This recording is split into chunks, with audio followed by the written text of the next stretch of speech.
Aujourd'hui, Lula est une personnalité qui divise beaucoup au Brésil. Il a ses supporters, notamment dans les classes populaires. Il a aussi des déçus, beaucoup, du Parti des travailleurs.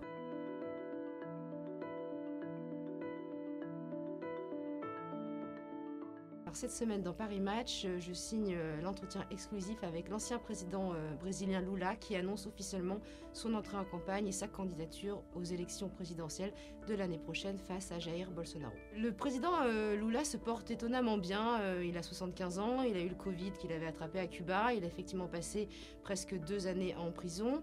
Je l'ai trouvé étonnamment combatif, je l'ai trouvé déterminé avec l'envie toujours bien chevillée au corps de repartir en campagne et d'être le candidat des prochaines élections. Alors, il a officiellement récupéré aujourd'hui tous ses droits politiques, ce qui lui permet donc de devenir candidat.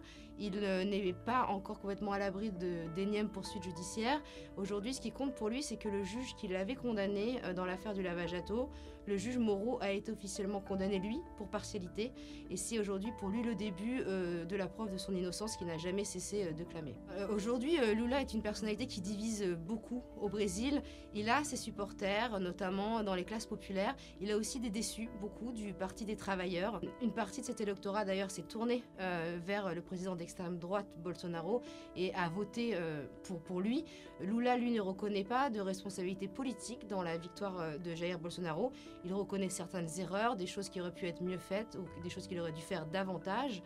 Mais aujourd'hui, Lula reste le favori dans la plupart des sondages d'opinion qui sont publiés depuis quelques semaines. Aujourd'hui, le positionnement de Lula est assez clair. S'il ne renie pas ses amitiés avec ou Chavez ou Castro, il revendique aussi le fait d'avoir su lier des relations fortes avec des personnalités qui ne sont pas de son bord politique. Il m'a beaucoup parlé de Chirac, de Sarkozy, du camarade Hollande. Donc là, effectivement, on est sur une proximité idéologique plus évidente. Aujourd'hui, l'ancien président Lula déplore aussi beaucoup l'absence de relations entre la France et le Brésil.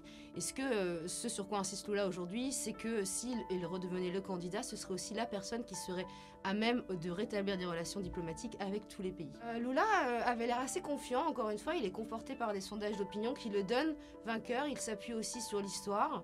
Il rappelle que depuis 1989, le Parti des travailleurs a toujours été au second tour des élections.